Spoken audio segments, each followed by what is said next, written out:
Good morning, guys. There are five main reasons why dogs eat grass. Some dogs will eat grass just because they like how it tastes or because it is a way for dogs to entertain themselves when they are bored. Other times, dog will eat grass because they have an upset stomach, need more fiber in their diet, or have a diet deficiency. Amazing. Number 1. Grass tastes good. Dogs are curious creatures by nature, and it's not uncommon for them to experiment with different tastes and textures.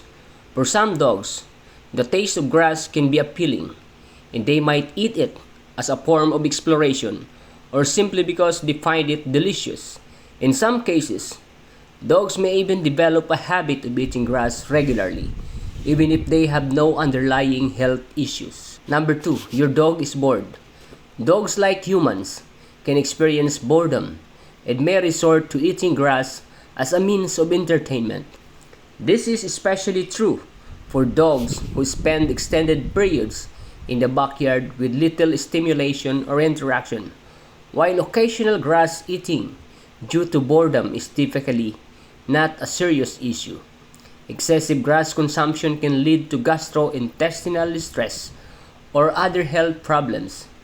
It's essential to provide dogs with adequate exercise, playtime, and mental stimulation to prevent boredom and discourage excessive grass-eating behavior. Number 3, your dog has an upset stomach.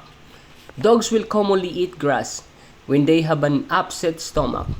If your dog is eating grass and they are also having diarrhea or are vomiting, their stomach issues are likely the reason why. There are two reasons why dogs instinctively eat grass when they have an upset stomach. The first is that grass contains fiber, which can help soothe stomach problems.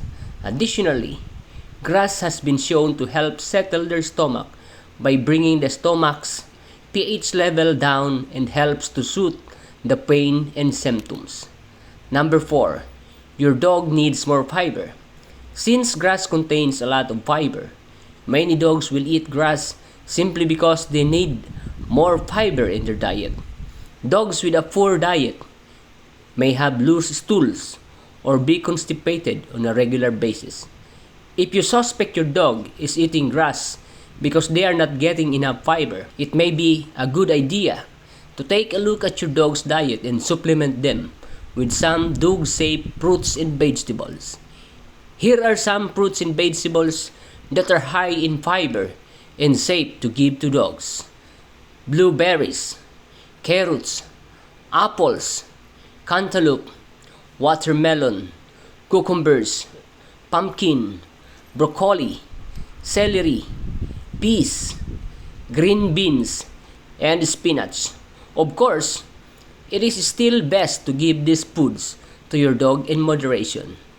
This is because a diet that is too high in fiber can cause stomach upset in dogs, just as much as diet that is too low in fiber can. Number 5, your dog has a diet deficiency. Some dogs will also eat grass because they have a diet deficiency. This means that the dog is not getting enough vitamins and minerals in their diet.